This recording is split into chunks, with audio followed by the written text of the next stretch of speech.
It's great to see everyone here on our first day of Arts Days in Kentucky, day 1 of 3. Today is Wednesday, March the 16th, and we're excited to present some of our artists from the new Our Kentucky Home traveling exhibit today. So our session is called Meet the Artists of Our Kentucky Home, Hispanic, Latin American Visual Art in the Commonwealth. This is a traveling exhibit that's now touring Kentucky. It was just installed in the Art Center of the Bluegrass in Danville, and it will be on display there for the rest of March and visiting other locations throughout the Commonwealth up until January of 23. Early last year, we contacted a couple of partners, alDía in América newspaper and Casa de la Cultura Kentucky, based in Lexington. And they helped us design a call to artists. We got it translated into English and Spanish. And we invited Kentuckians who identify as Hispanic or Latinx or Latin American to submit artwork for a panel to review. And we got together the panelists who were members of the partnering organizations, Hispanic and Latin American Kentuckians, artists, and scholars. So when that panel got together to review the works, they selected 36 works by 20 artists. Today we get to meet 3 of those artists. And I'll do a quick share screen so you can get a sense of their art here in just a moment.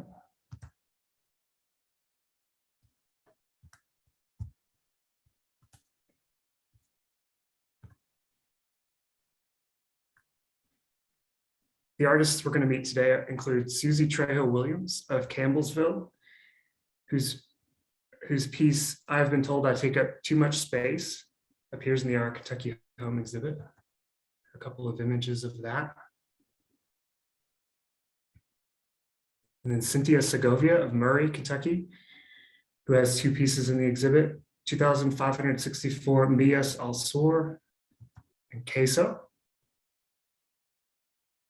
And finally, Edwin Ramirez of Louisville, whose piece Corazon del Ohio is in the Our Kentucky Home exhibit. And right now, I'd like to go ahead and turn it over and introduce our facilitator, who is an Eastern Kentucky University Spanish professor and a former board member of the Casa de la Cultura Kentucky, Dr. Jose Juan Gomez Becerra. Dr. Gomez Becerra.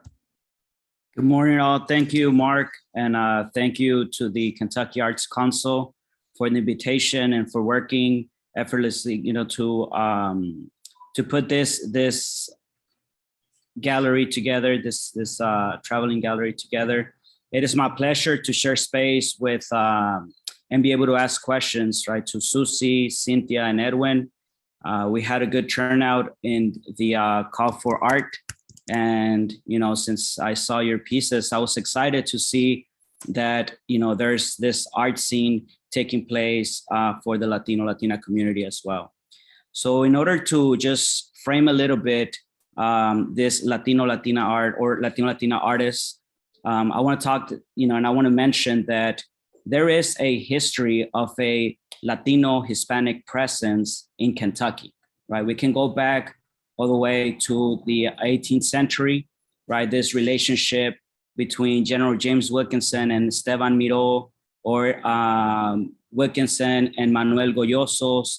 And if you're interested, you can look at the correspondence that was there, right? This connections between Kentucky and the Spanish Louisiana, right? And then so on. We also find other instances of a Latino presence or Latino connection with Kentucky. For example, in 1855, El Clamor Público, which was a Los Angeles-based newspaper, published a narrative titled Perico de los Pelotes, which is just a traveler that's going across the states, but stops in Louisville. So it narrates a little bit in Spanish about the life in Louisville in 1855, right? And as well, we have another narrative, at least that I could find, on La Presa in San Antonio from 1920, right? Also, someone traveling and stopping by Louisville and just narrating, mentioning it a little bit. So there has been this Hispanic, Latino, Latina, Latinx connection and presence in Kentucky. The population has grown significantly in the past 30 decades, right? And it's, as we know, the Latino, Latina population is the fastest growing in the state. So it's showing in the population of Kentucky as well. And that's why it's very important, right? To have this gallery and to have this artists that are gonna talk to us a little bit about how Kentucky is their home. And in order to do that, so I won't take much of the time and space, just directly, I wanna ask you all, just to get to know you a little bit better, if you can share with us, how is Kentucky your home? And what does Kentucky our home means to you in the context of your artistic production? And this is for, the three of you, Cynthia, Susie, or Edwin. I can certainly start. My work is concept-based installation work primarily, sometimes using variety of material, but with this piece, it's using vinyl lettering. For my work, it's very based on space and place and being transitional. So I've moved around my entire life. This last move, I've moved twice in Campbellsville while I've been here, and is 33 in my life. So I've moved 33 times.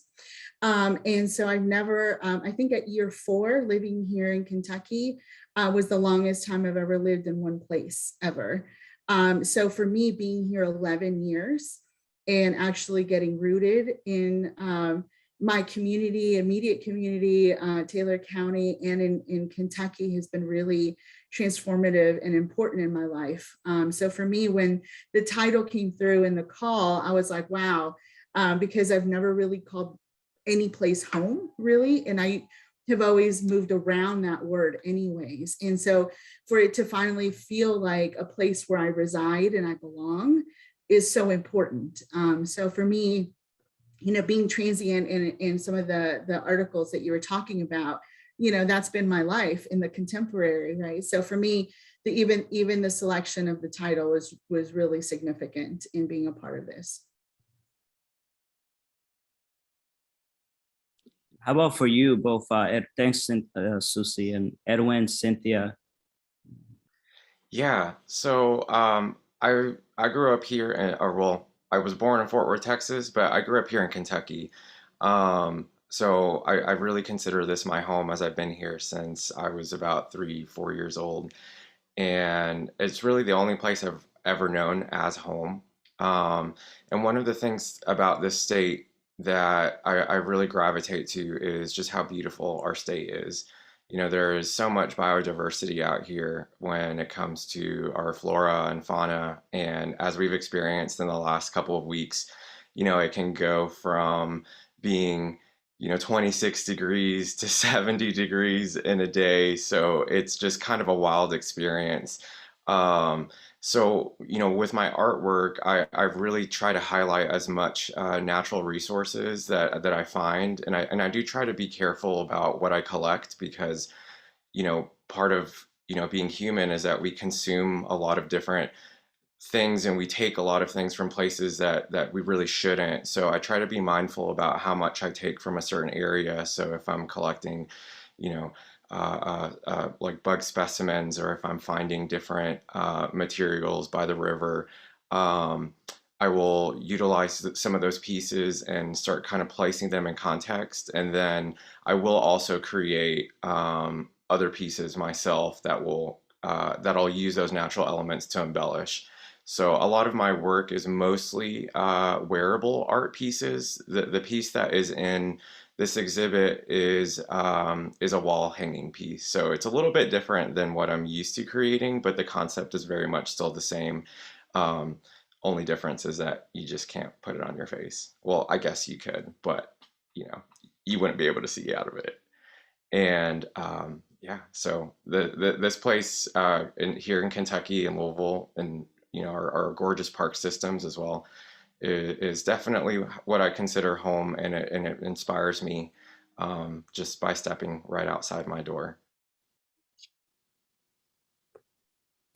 Hi, my name is Cynthia Segovia Figueroa, and thank you for the Arts Council to inviting us today. And I love sharing space with other Latinos. I'm in Maury, Kentucky, so I haven't had the chance to meet a lot of other Latinos. So I'm very excited to be here today. A little bit about myself. I was born and raised in Mexico City. And in being from Mexico City, it's a city full of contrast and a lot of, it's very surreal still. Like it is like what Breton said.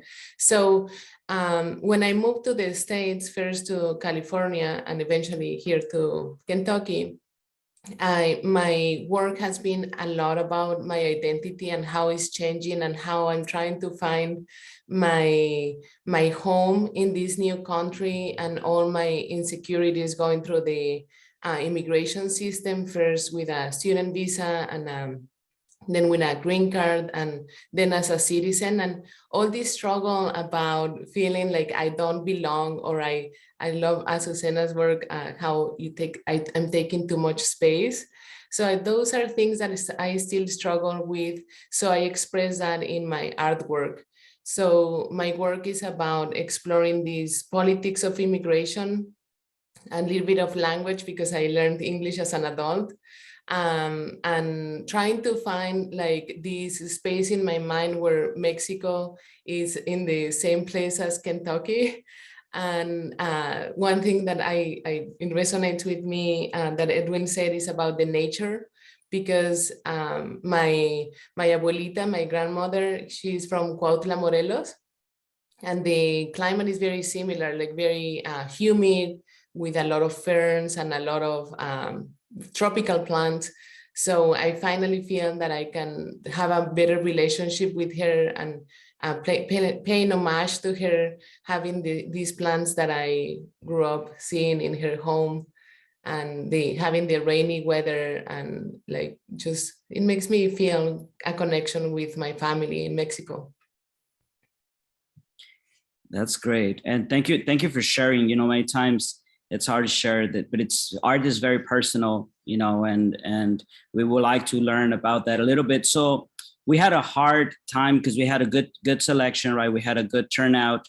So us deciding, I'm sure it wasn't as hard as you maybe deciding which pieces to submit. So can you tell us a little bit about your pieces? I was told I take too much space, Queso, 2564 millas al sur, and El Corazón de Ohio. Like what was your process in selecting these pieces out of your art? Yeah. I like to, Susie, do you want to go first? Yeah. Something that I'm thinking about a lot these days is about immigration, and how Mark said about and Chris about the indigenous people that living in the United States, and how we are the growing majority. So in this piece of 2,546 millas al sur, when I was a teenager, I went to Chiapas to an indigenous community that didn't have running water, didn't have electricity. And my mom told me, don't cross to Guatemala illegally, right? And the first thing I do is I cross to Guatemala, I just walk the border, and then I find that the poverty that I had seen in my own country was just nothing in comparison to the poverty that I saw in Guatemala, in this small village.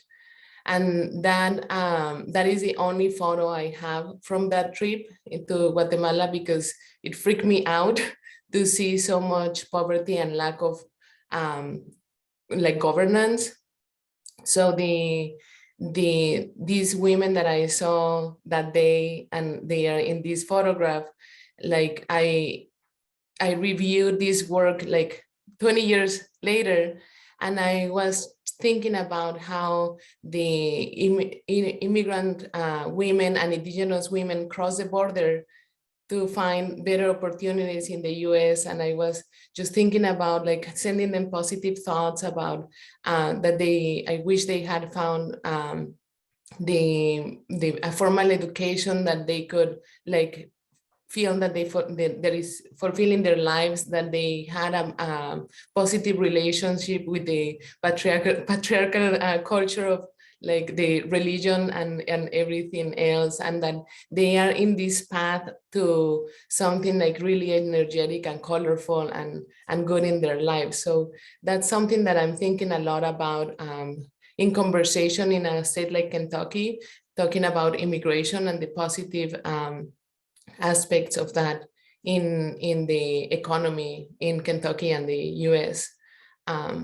So I will start with that one. The other one, Queso, is about, the photograph is shot in my mom's hometown in Morelos.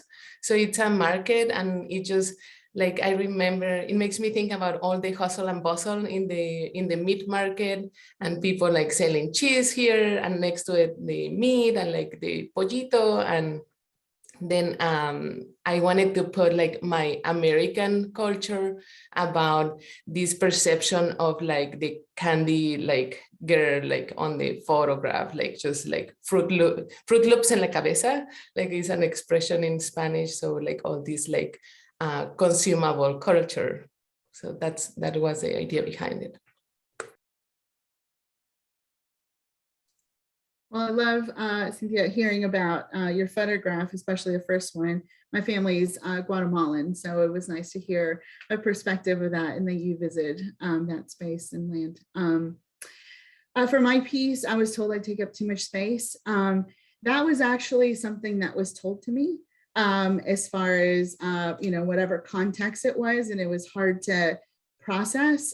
Usually with my artwork and being conceptual, there's always like a little nugget or a little something that happens or something that I want to investigate a little bit further. So I just couldn't let go of that statement. And then also trying to figure out in what context it was told to me, either in the work that I make, being an educator, being myself. So it took a little bit, but what I ended up researching was the concept of marginalization and underrepresented and underprivileged. So I used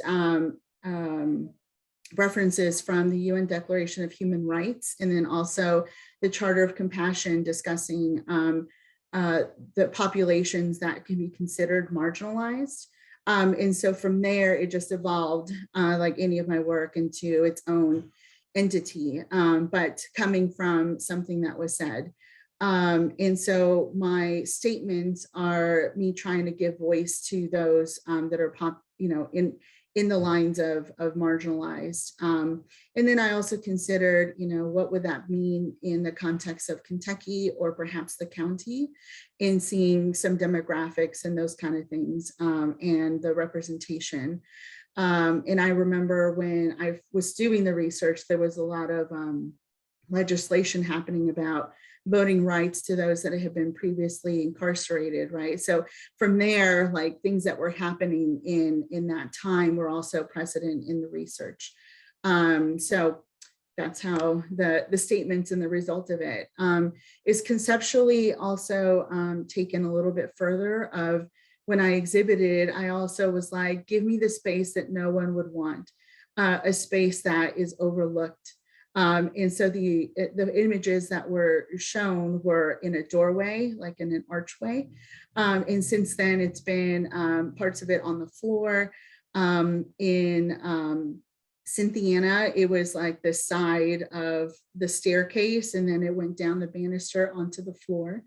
The one at the Art Center of the Bluegrass, which will be installed tomorrow morning, is the space around 2 windows. And then I've also changed the color of the vinyl. So these last 2, this past one and then this incoming one, are going to be white on white, so white vinyl as well. So people have to kind of look at an angle to see the reflection. So the use of body and sort of the idea of people trying to look is really important. And then also just pointing the viewer back to themselves on how they're having to search for the work, you know, so the reflection of the person being present as well is really important in my work.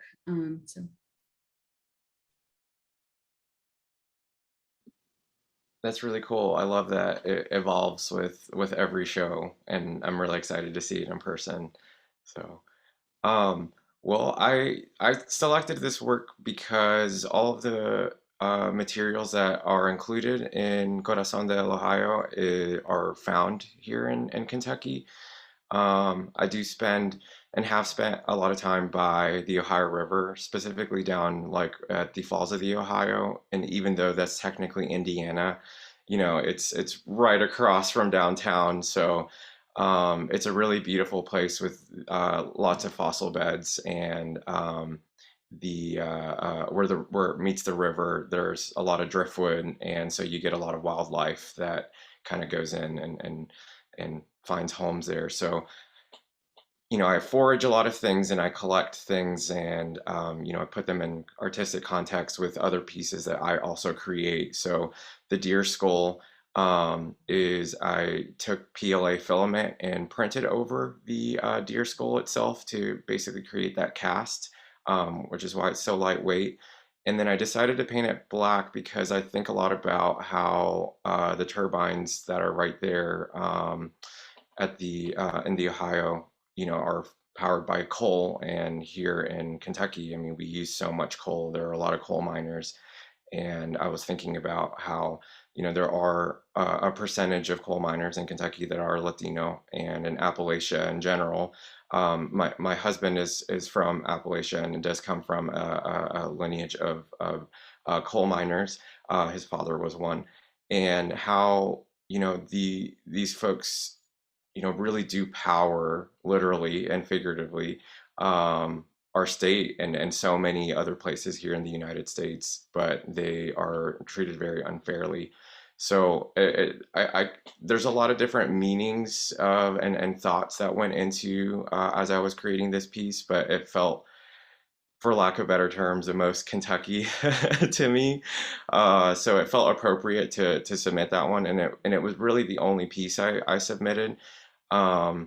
Just because I really couldn't figure out how I would display wearable art without a model, or, you know, having a mannequin, you know.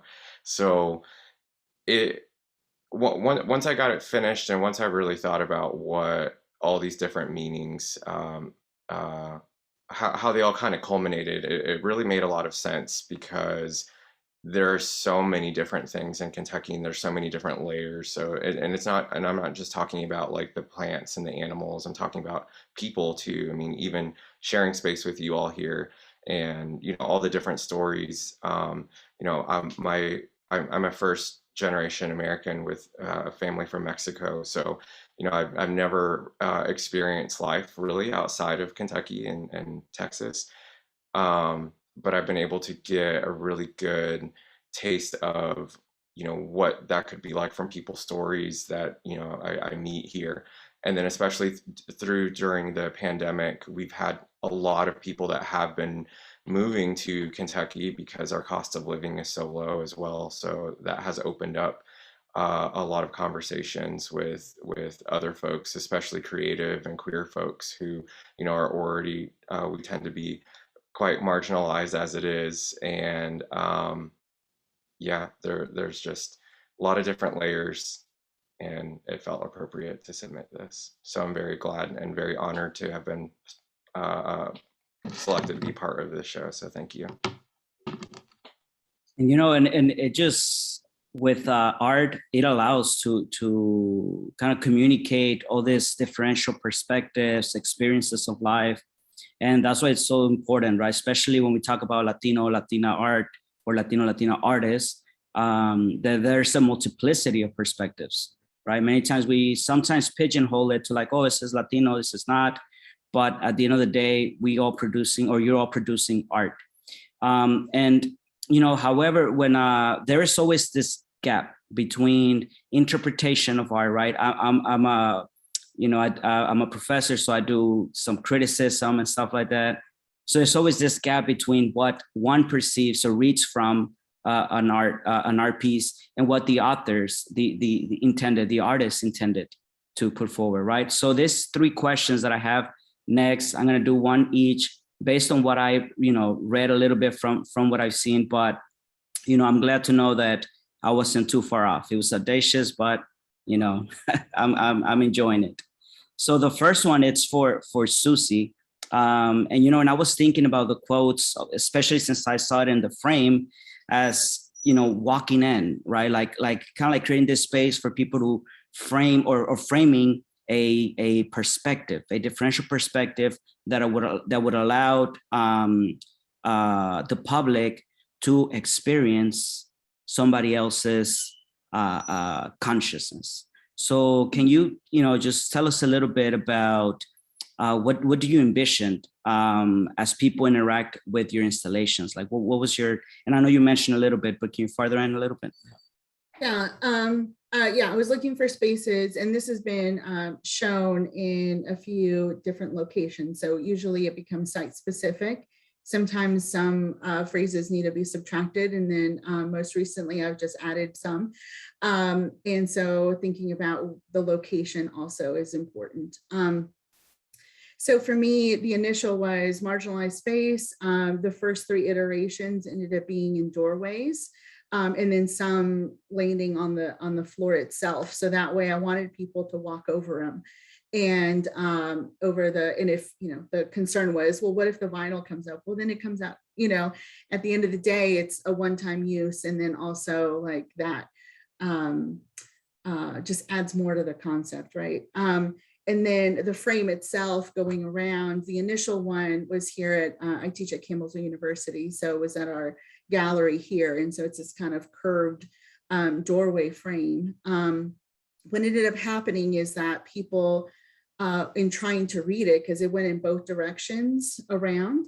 And so when you're reading it, you have to twist and then your body shifts, right? So the shifting part and moving around was also intentional, always going back, to space and place and then the person, right? So that was really important on how are people gonna move in the consideration of the install.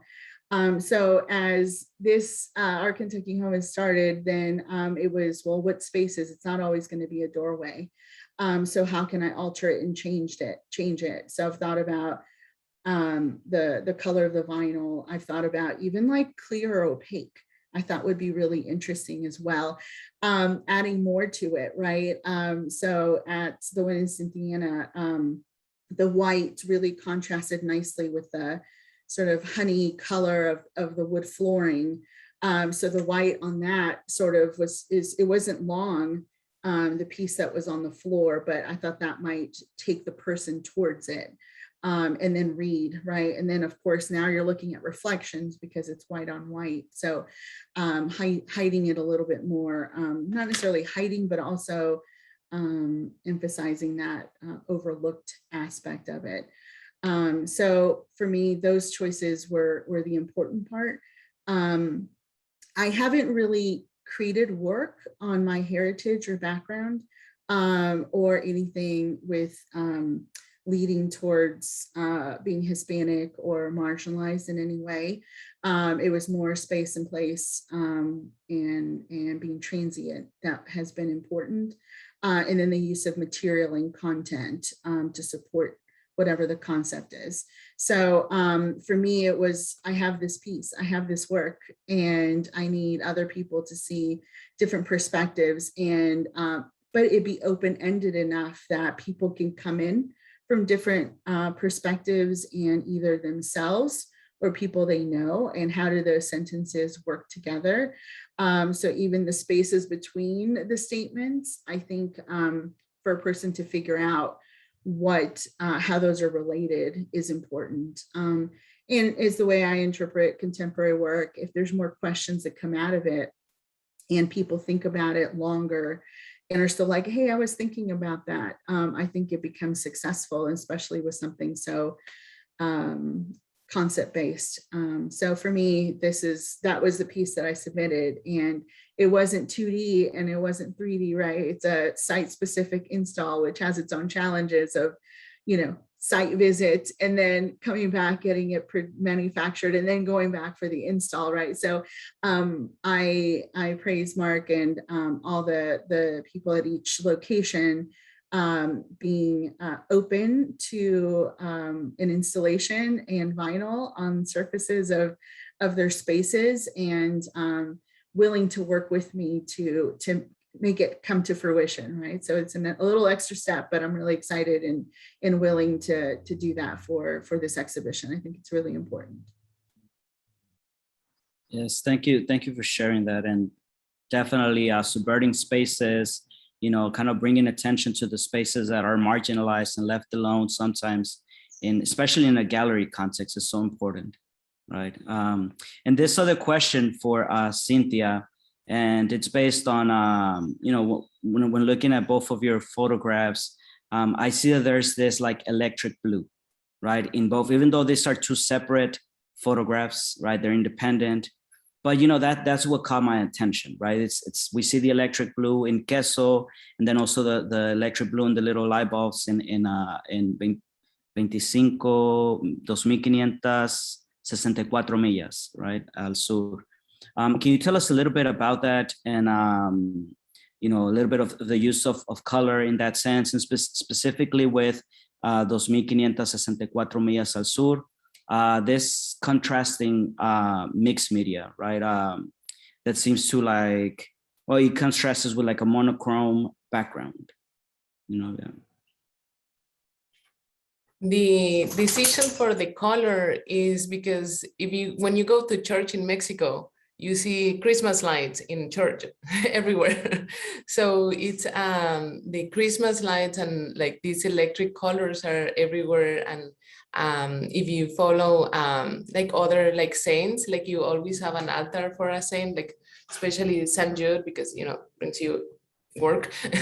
So there is always these like very vibrant lights, and it makes it look like home to me, like these ideas of like light and color, and like putting like a sarape, like drapery on any altar, and like everywhere these and also it references for me the use of like advertising and like those colors that we see in the mass media, like everything is very poppy and consumable. So that's what I was thinking about that. And also it's a way for me to communicate like this. Yeah, like you're right about like the monochrome of that photograph. That photograph was taken also in 35mm film. So it was also the way it was. But also like the color for me is a way to communicate something like positive and some like possibilities of what would happen. And in Queso, I was thinking about how as women growing up in a Catholic culture, we think about the roles that we are supposed to have as mother figures, as like someone that doesn't take leadership because you have to be submissive and you have to follow these roles. And I was thinking about how the conflict, when I growing up, I wanted to also like be independent and like have all these other roles in society, like being a leader of a team. Like now I'm a professor at Morris State University. So these ideas of like growing up with thinking about that the Virgin of Guadalupe was ruling my life, and finding a balance with being called bossy or other and taking too much space is something that it's always a conflict, and I try to like get to terms to it by putting it on a visual form. So trying to like say like, well, we are the role model, like we as adults, like we are like what the Virgin of Guadalupe was trying to do back then. So it's also a way for me to try to communicate and like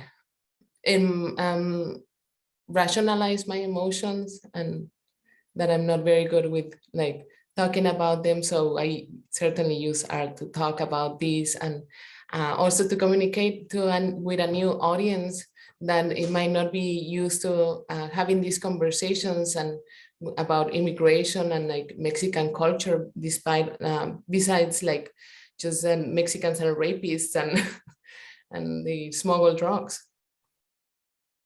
Yes, I definitely saw that that photo is full of life, and just that contrast. Automatically, I remember when I first saw it, it made me think of subverting this Virgen de Guadalupe image that we tend to have, right? Thank you for sharing that. And also seeing Edwin's work, was very, very impressive. And when I look at it, and when I see a kind of like juxtaposition of colors, of forms, and I wanted to know a little bit more about that. Kind of like this, what I see is this dynamic between life and death. But what are some of the, in your production, what are some of the symbolic motives that you shared through El Corazón de Ohio? And what, if I, can ask a second question, what inspired you to combine PLA and biodegradable materials in El Corazón de Ohio? Yeah. Well, it's interesting that we were talking about La Virgen de Guadalupe, because when I created this, when it was finished, it very much felt like an altar. It felt like it made a lot of sense to me that this is something that it's almost like nature is God to me, and that's where my roots really kind of sink in. And so with all of the different colors and different variations of materials that I used, I really not just think about how it goes together, but when you really do walk outside, everything is just kind of like a jumble of all these different things, and it always ends up working. And so there is so much beauty and some of this very natural chaos. And so I was trying to kind of make that kind of happen with this work. In the last year and a half or so, I recently discovered that I have what's called chromesthesia. So I will turn audio, like if listening to music, or most commonly, like if I'm driving and there's a lot of like high traffic sounds, it'll turn into these kind of visual stimulation in my brain.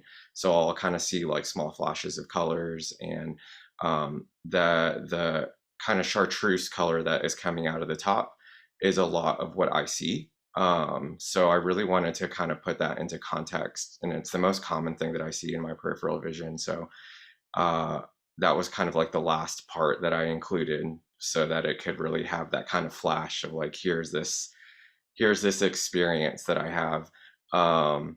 And yeah, so mixing the PLA, that's a great question. It is a new material that I started working with not even a year ago. I use a 3D pen, so it works very much just like a pen or a pencil, or really think of it kind of like a hot glue gun in a way. But I was really excited when I first got it, because I think about PLA, and they brand it as this is a plant-based plastic and it's biodegradable, and I was like, oh, okay, cool. So I just kind of fell into that real quick, and then after I bought all this stuff, it really, I started doing more research, and there really wasn't a lot of research about how PLA actually biodegrades. And then it started talking about well, it could take about 85 to 100 years for it to start breaking down. And I was like, oh no, I'm just creating more plastic. And so I had to be really, I do try to be very intentional about my work, so that if I am using this material, I'm not just creating all this garbage, because at the end of the day, I'm just creating more plastic, when I'm really trying to,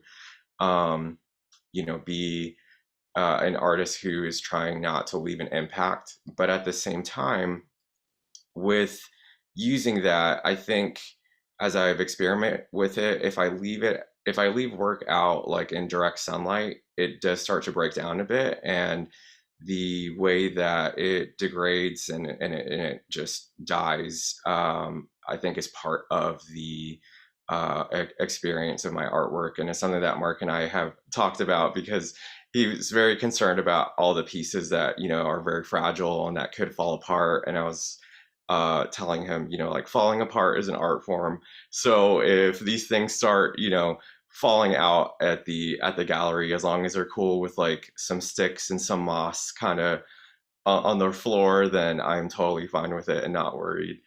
So that's kind of where mixing those medias come in. And as I've started to experiment with it more, it's made a lot more sense to me as to why I can use it, because it's flexible, but I can reuse it. So I can reheat these pieces and reshape them. So even if I make something I'm not happy with, I can easily turn it into something else, as opposed to, creating more plastic and then it just starts to collect and collect and collect. And so I'm able to still recycle this. And so it feels okay. It's not I don't love it fully, but I really do love the material. It's very fun to use. So I'm still exploring, and hopefully I'll find a way to create work that, doesn't necessarily involve lots of plastic creating. Yes, no, I mean, besides, I really like that interpretation, that how, in a way, this piece is alive, right? And kind of we seen that deterioration and so on. That's great.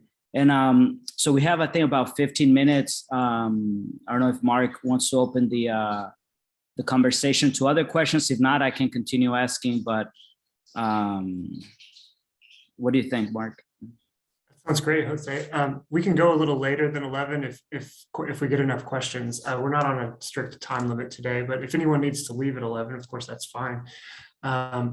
Let's see. Emily in the comments reminds participants that you can view a slideshow of our Kentucky Home exhibit on the Kentucky Arts Council's website, which is artscouncil.ky.gov. So if you'd like to take a closer look at Susie, Cynthia, and Edwin's pieces a little later, along with the other works, you can do that online and on our YouTube channel as well. It was great hearing from the three of you and some of the common threads, like your sense of place and space and home, and the way you incorporate what the viewer's experience is going to be with your work, the cultural symbols that you incorporate, and the juxtaposition of the different ideas, like your colors and themes. I'd like to hear other kind of cross threads or similarities that maybe that you artists see among your works, and maybe with you three or with other artists in the exhibit. Have you picked up any kind of common themes or maybe differences that make your piece stand out?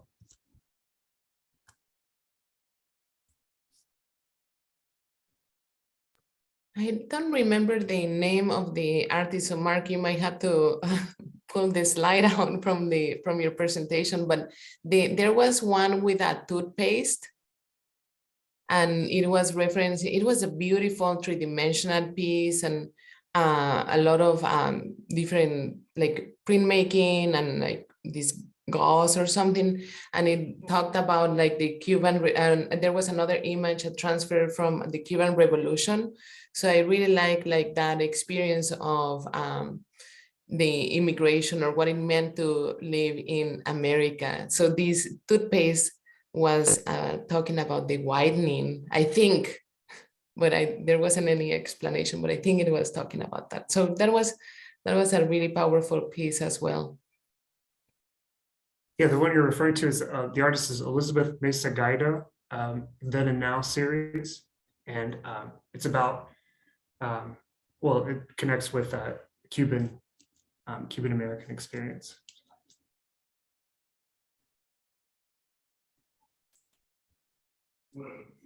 And, another question that I have that I think it's, very, very valuable, especially since we're talking about the gallery in general. I want to hear your perspectives, right, in defining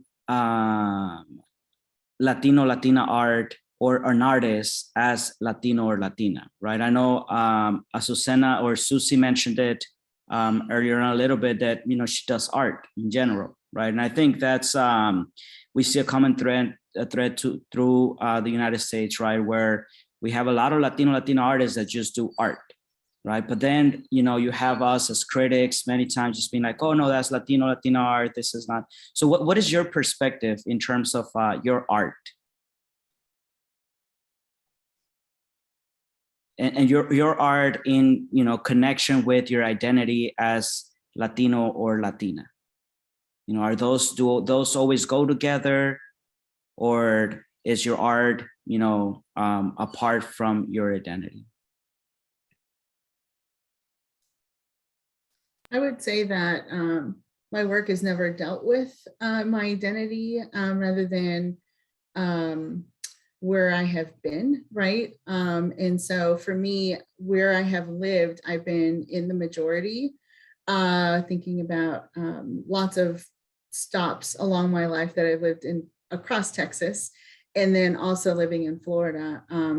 But then when I moved to Wisconsin, I was like the only Hispanic or person of color in the whole school, right? And so it was such a challenge, and also trying to educate others about like my background, right? And so the discussion of like, what is a Hispanic, right, versus someone who labels himself Hispanic or Latino, right, is very different, and have those conversations, and I have them academically all the time as well. Just because I'm Hispanic does not mean that I'm Mexican, right? But there's nothing wrong with being Mexican, right? So like this open discussion when someone has never entered or experienced, or I might have been their first Hispanic person they've ever met, right, was always really kind of interesting to navigate through, because you want to say the right thing, and you want to honor all people that are Hispanic, right? And so that has always been a challenge, but I feel like I am the maker, and I bring those things along with anything that I create.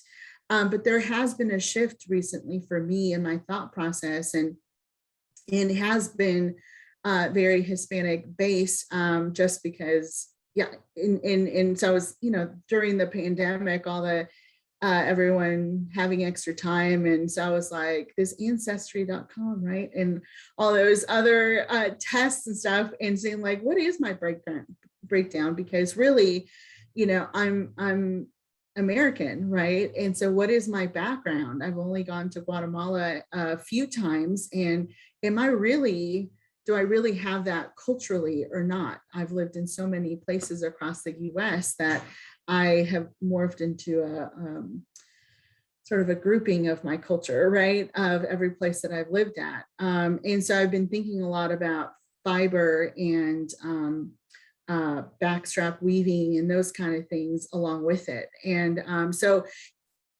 for me, sometimes my research and my process might take years, right? And learning a new media takes time, right? So those are some of the researches that I've sort of moved into recently in consideration, but I know that I'll have other work sort of inserted while I'm delving into this. But as far as previously having work that dealt with, straightforward, I haven't had that before, but I've been leaning towards in this direction the last several years.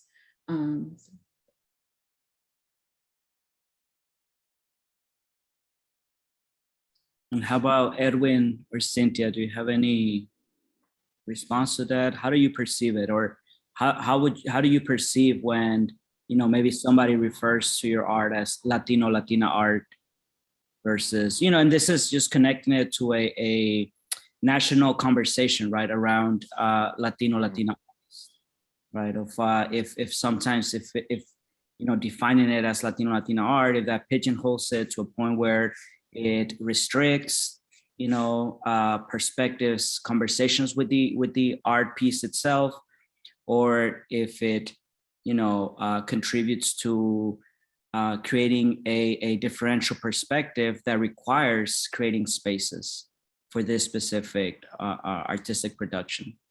What do you both think? I think for me, being, I don't know, it feels it feels good to have part of my art be as part of me being a Latinx artist, and me adding that to my artwork, I feel like adds some value to it. And I feel that way too when I experience art and know that it was made by, well, I guess really in general, that it, like, who it was made by can really kind of alter your perception of what you may be looking at. And I don't think that we do that on purpose. I think it's just like our conditioned response as a society, as, us seeing, a sculpture, and then you're like, oh, that's really beautiful. And then, they talk about, or you figure out that it was done by a Black artist, and now it, might kind of shift your thoughts on like, well, I'm want to know more about this, or I am curious about how this came to be in general. And I think those are important conversations, because right now there's so much cultural shift, and people are starting to become a lot more open to understanding other cultures. And so for me, it feels like it adds, some personal value to it, because I mean, that is who I am.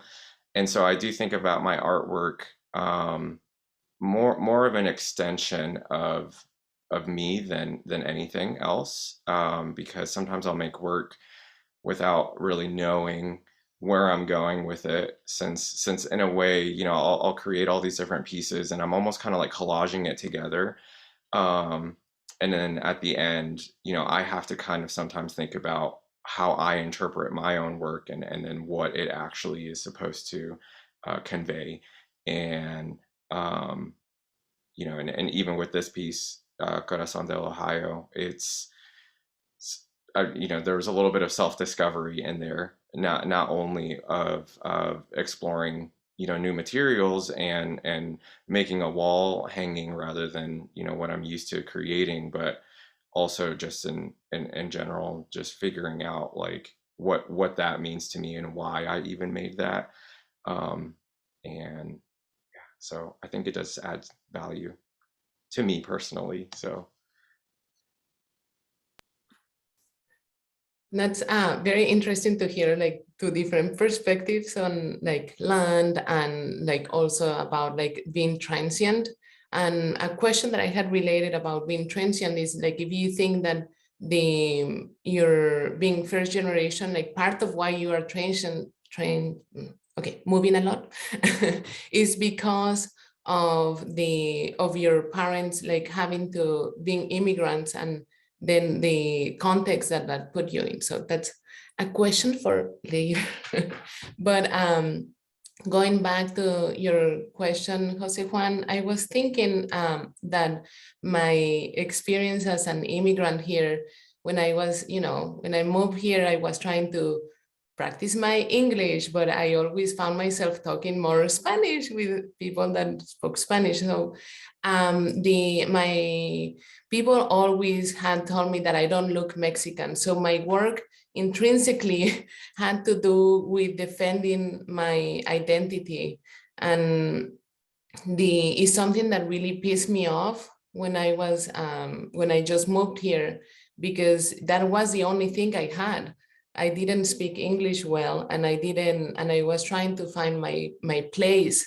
So it was really offensive to me when people said that and again, like going back to what Susie was saying, like having to educate people.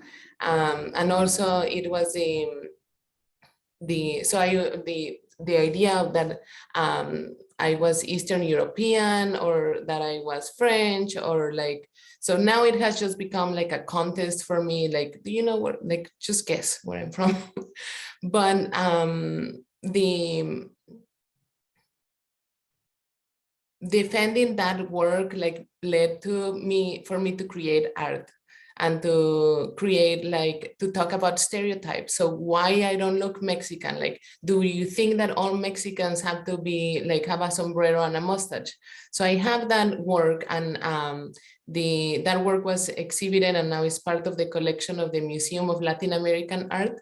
But even because of it's so dangerous to fall into this stereotype, and this piece is like massive, it's like mural size, and it has like people with sombrero and mustaches. It has brought this idea also about how dangerous is to just think that about the monolithic identity of any culture.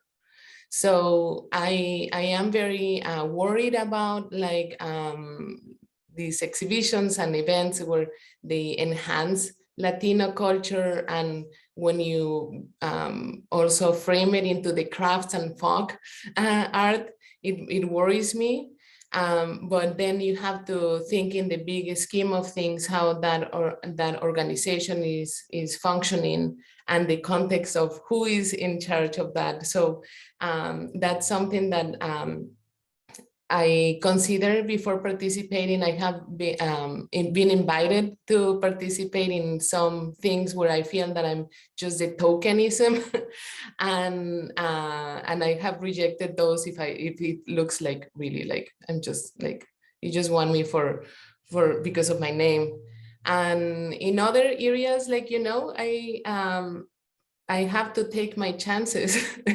So I am worried that as Latinos, we are being just exhibited as part of like a fad, and that we are collected only as like, oh, these are the different people. Like, so the way that often our work is valued is in a different scale than Caucasian people works. And you can see it on the big museums and how the predominance and how like we have like this, again, going back to space, like this tiny corner where we have conversations with other people that are different, like the works that are around it. In academia, I was worried about being also taken as a token. I'm the only person of color in my department. So in a very wide town.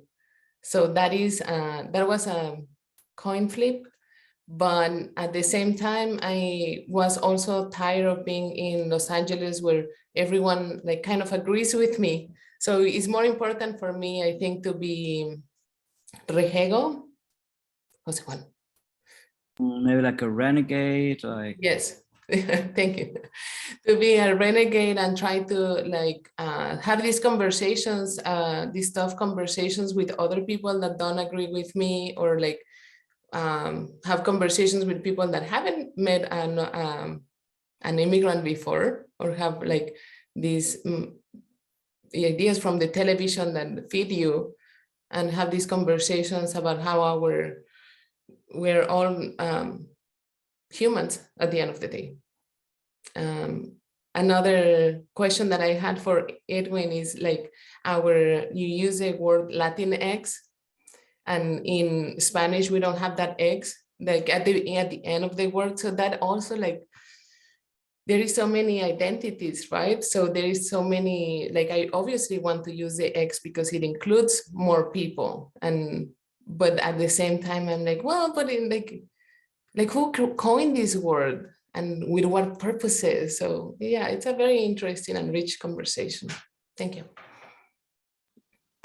Yeah, I agree. There for a while I was going by que soy Chicano, and then I was like that feels good, and then so I kind of interchanged between Chicano and Latinx, and then just all these different conversations and things that I've had with folks. So it makes it, at the end of the day, sometimes I guess it just depends on the day how I'm gonna identify. So language is important, but it's also very complicated. Right. And I feel like the symbolism, right? It's a new symbol, right? In our contemporary, right? So just even the visual of it, what does the semiotics of it, right? So the consideration of what does it mean and how our cultures and our language continues to evolve. I think that's so enriching, and it's not stagnant, right? So we keep evolving in that way. So it's exciting for me to have new inclusive opportunities for people to really talk about their identity or their culture. And in that case, the X is rejega, right? Like it really disrupts this notions that we have inherited through coloniality, a bunch of patriarchal notions that we have. So it's significant, as you are saying, right, of the diversity within the Latinidad. And I like what Edwin said. It depends on the day, right? If I'm Chicano, if I'm Latinx, if I'm Mexican, it depends. But I think Mark has a question. Hi again, everybody. I was just listening to Susie mentioned the dynamic nature of your artwork. And as the folk and traditional arts director for the Arts Council, I'm interested in how, we all practice art in our everyday lives. And this exhibit focuses on visual art. And I was wondering how, like Edwin, you had mentioned that music is important to you and the music scene in Louisville. How do other art forms inform your work as a visual artist? Are there any intersections there? And could be with different art forms besides visual arts, or it could be traditional arts maybe that you practice that you've learned from your family or your community or your coworkers, recreational groups, anything like that. Those are all kind of dynamic art forms that are changing all the time. And I was wondering, what crossovers there are between your visual art and those everyday art forms, and maybe where that's taken you into the future. Yeah. So I think this conversation kind of started a little bit before the Facebook Live even went on, but I was talking a bit about the music scene here, and I'd mentioned a little bit earlier too that something that I've discovered is this chromesthesia that I experience. So I'm still learning and understanding, and it's also one of those things too where I'm like, wow, I've been alive for 33 years and it took me this long to realize that this has been happening, so it was just kind of like became such an everyday life thing for me. So listening to music definitely, it creates patterns and shapes, which I will use now that I realize this and don't feel overstimulated by it, that will kind of influence parts of my work. So I'm able to kind of travel or I guess navigate those sounds, and I will now purposely like listen to certain like nature recordings, or if I'm trying to create something with a vibe, I tend to describe a lot of things as like, I guess not normal ways of describing. Like I'll look at like art or listen to music and be like, that sounds like really crunchy to me, and like that it's just kind of like a sensory thing. So I'll listen to certain music to try to create a certain form of art with a certain feeling, if that makes sense. And I think that crosses over into a lot of other parts of my life. Professionally, I'm a dog trainer, so it's almost like a dance. It's an art and science of not just understanding and reading this other sentient being's body language, but also learning how to move and navigate it in a way where, number one, I won't get hurt if I'm working with like a really tough case, but number two, also making sure that they interpret it well and that they know what I'm trying to tell them and what I'm trying to get them to do for me. And so I don't know. It's interesting you asked that, because I'm starting to make all these connections now of how it all interconnects in a way. And I think too, in general, I do kind of have this long running joke about like what a ghost outfit is. So it's like, you know, you never want to be like caught dead wearing something that you'd be embarrassed about. So I do try to like turn my everyday fashion into kind of like its own little art experience so that, you know, my ghost won't look terrible. So Well, I was gonna say I love the connection to music as well.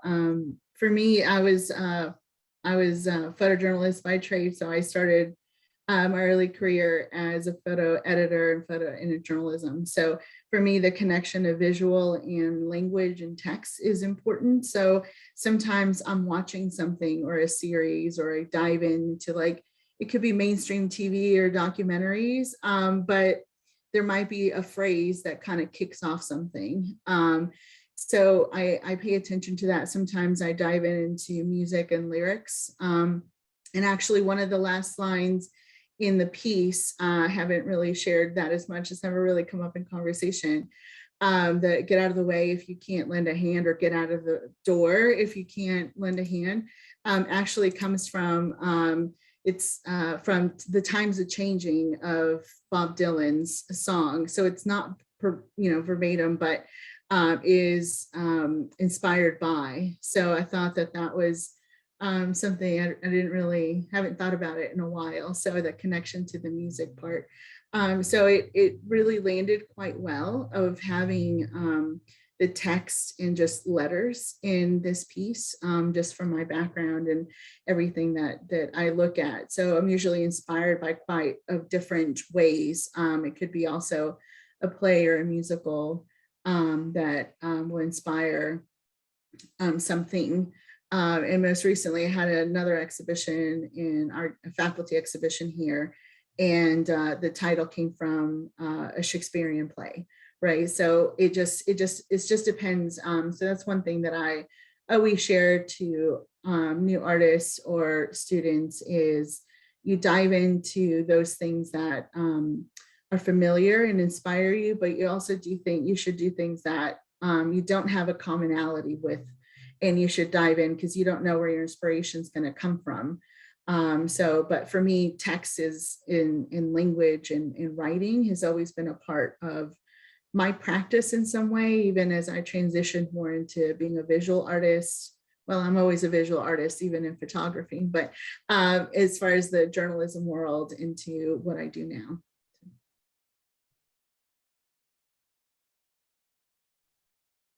And and I think we're getting close to ending the session. So if you all have any questions in Facebook Live or in the chat, please drop them in the chat or Facebook Live, and Mark will let us know if the questions. And I want to know, I mean, you're talking a little bit, Susie, about your current projects, and I want to just hear from you all as to what are your current projects, and do you have any future projects in mind? Are you working on something? Where are you in your artistic production?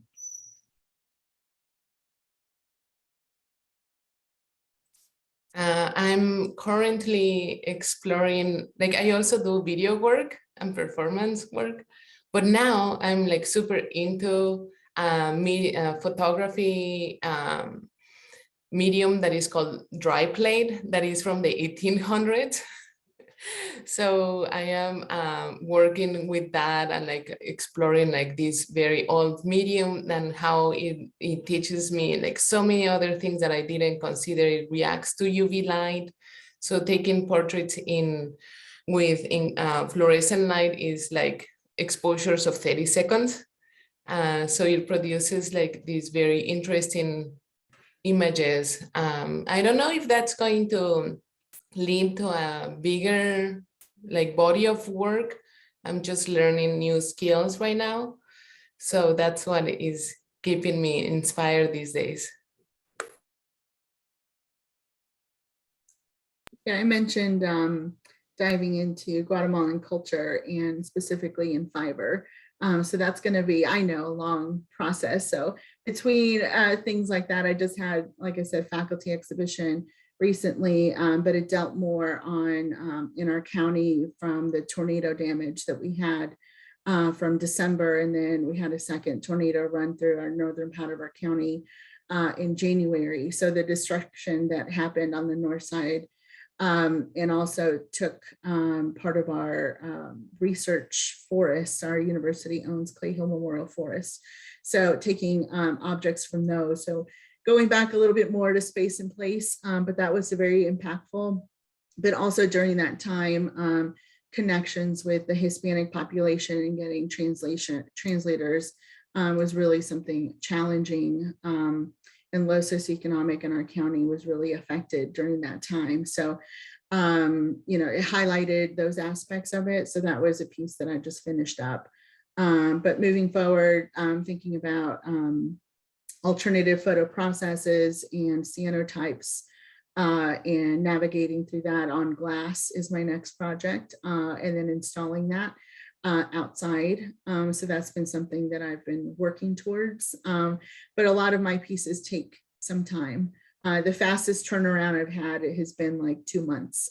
So usually it can be up to 6 years for a body of work. So it just depends. But right now I have a lot of things in the works, sort of concurrently, but as an educator, also finding pockets of time, right, is sometimes a challenge. So doing research and travel during like spring break and stuff is really important. So went to New York over spring break, sort of doing a little bit of research that way.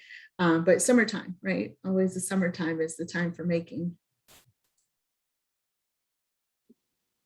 Yeah, for me, I've been very busy. It's been really good. I am having to kind of pick and choose right now what I want to be part of, and been getting asked to be part of certain shows, and some of them felt good and some of them haven't. So I'm still trying to kind of decipher what I'm really doing in general. I think maybe everyone can relate to that to some degree. And aside from just a few commissions, I do have work in a show coming up in a few weeks. And I'm currently also working on a music project with another artist named Sabra L. Crockett. Her work actually is going to be opening at the Art Center in Danville next week. It's titled Bird Watching. She's a very close friend and studio mate. We share space at Art Sanctuary here in Louisville, Kentucky. And yeah, she's kind of like my art mom in a sense. She's taught me a lot of really incredible ways to just stay organized and be able to produce work in a more linear sense instead of like how I normally do, which is I get about halfway there and I'm like, all right, cool, I'm going to move on to the next thing, and never fully finish something. So yeah, I'm really excited about this, just being able to delve into arts in general. Me being a visual artist is still very new, so I'm still navigating what that means, how much time I want to put into it. The more I was really kind of grinding through it every day, it felt like work, and I really found myself not loving it as much. So just really finding a balance between, making sure I'm still into what I'm doing, but that I actually want to, have to set myself up to succeed in that sense. But yeah. And regarding this, artistic production, Emily Moses has a good question. It's when did you started creating art, and if you could talk a little bit about that. At what age, and what was that genesis for you as an artist?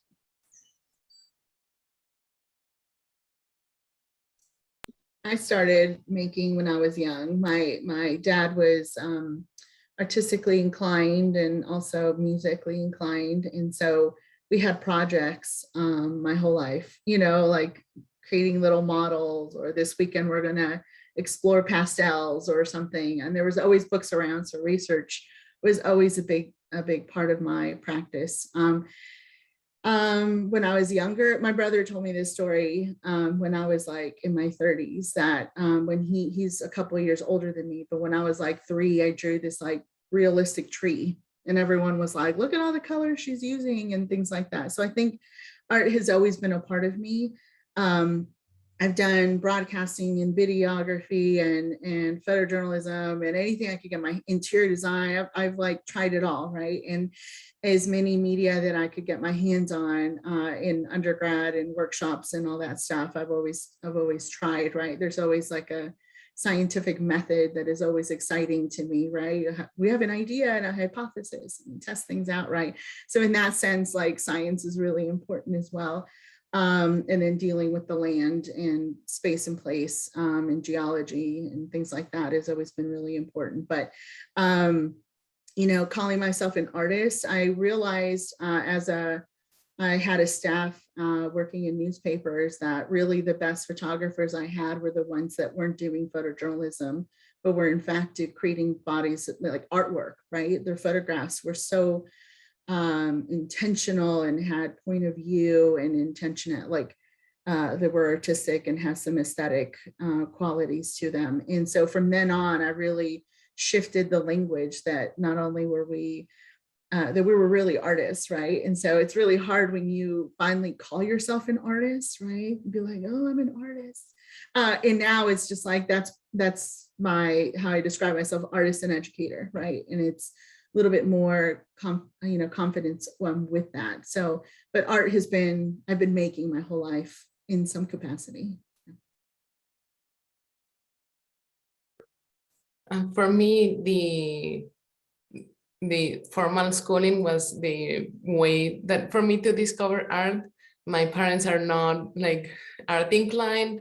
They did not let me go into photography school when I was for my major. So it's been a battle to like discover like what I like, and like so for that I'm very grateful to the crafts and arts and my elementary school teachers. But then I discovered like drawing thanks to my dad, and since then at 17 I discovered a camera, so that's when I got obsessed. So that was a point of no return for me. Yeah, for me, I started pretty young. About 15 was when I got a program called Fruity Loops and started like making music on a little laptop, and it was really fun. And then I started DJing and have been a DJ here in Louisville since I was 16. So that's been an ongoing thing for a long time.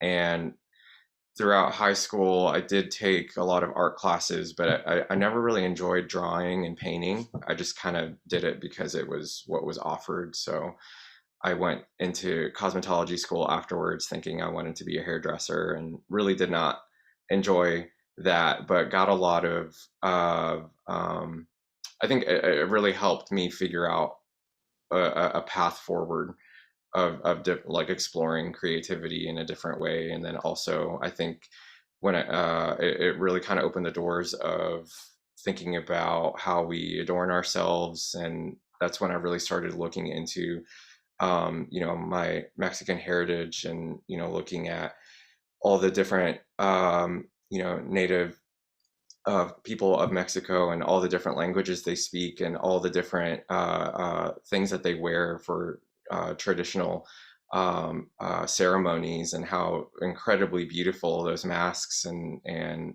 their clothing are. And that kind of what really kickstarted the whole wearable art journey. And then I thought of, like, the more I thought about it, then I had to be a little bit more conscious about my materials that I was choosing, because I didn't want to just like purchase all these like exotic bird feathers online and then start creating these headdresses, not knowing how they were, like where they came from, and like, did someone just like kill this bird? Just like all these different questions that I had to ask myself. So that's where just going outside and starting to collect things came from. So it's kind of a hard question to answer, but it's kind of always been part of me in a way. And it just keeps evolving from one thing to the next. And I feel like it's a constant shifting landscape for me. Well, thank you all. It's really been my pleasure to have the opportunity to ask you questions. especially after seeing your pieces a couple of months ago. And we're, unfortunately, we have to close this conversation, but it's very enjoyable. And I want to pass on the mic to you. If there's anything, one last thing that you want to say to the public, maybe to younger artists, aspiring artists, the floor is yours so we can close. Yeah. I think the only thing I'd love to say is, and it's something that I recently discovered, is that in Kentucky there are so many incredible artists, and we tend to look to like big cities like Los Angeles and New York for like these like strange and bizarre and beautiful creations, but here in Kentucky, I mean, like, people in Appalachia are very strange sometimes, and they have a lot of really incredible art that they're creating, whether it's like folk art or whether even just like digital art. And there's just a lot of us out there. So just really take the time to look. And the Kentucky Arts Council website, I've found a lot of different opportunities on there too. So that's been really cool now that I've been kind of paying attention to what's going on here. So it's a lot of very cool discoveries to make in our own little state. And I think that finding your people, right? However it is, and with this, like finding my Hispanic people, right? My artists within this exhibition. So I'm very thankful for that. But there's so many opportunities and support in different ways, either grants or finding, through materials, if that's of interest, in evolving as an artist. But if pairing up with folks, it's really important. Being in a studio and making can be so lonely and can be isolating at times. And then of course through our pandemic time, even feeling a little bit more isolated, that finding groups, even if it's like Facebook groups that have commonality or differences, that you can learn from, is so important. So the networking would be something that I would definitely tell people that is valuable. It takes some time to get there, but I think that, like Edwin, you were talking about your studio mate, right? Like you learn so much from experiences and pushing yourself forward. So surrounding yourself with folks, and then show up to receptions, when they open up and those kind of things. That's when you start making a lot of really important connections in your life. And, with this, I've known a couple of the locations that we're exhibiting at through networking, and I'm very grateful for all the work that's come into play, putting all the lining up all the galleries and locations that we're going to be at. So I'm very grateful for this opportunity and being here with all of you. Definitely the Kentucky Arts Council has opened new venues for me, as Edwin and Susie said. I think that if we keep showing up to these events and create this community, we can argue for getting more funding for other artists. And I love that the new grant that Mark announced at the beginning, that is translated to Spanish, that's a great opportunity to continue these crafts that are not as visible or as acknowledged in the academic circles. So that's a great opportunity to get involved and to preserve heritage. So that's innovative, and is something that you don't see in Los Angeles very much. And so we have a special opportunity here in Kentucky because there are not so many regulations. So there is a space to create also awareness for environment, as Edwin was emphasizing. So that's something that I feel very excited about being in Kentucky. Well, thank you all. Thank you to the Kentucky Arts Council. Thank you, Mark. And thank you, Cynthia, Edwin, and Susie. Nice meeting you.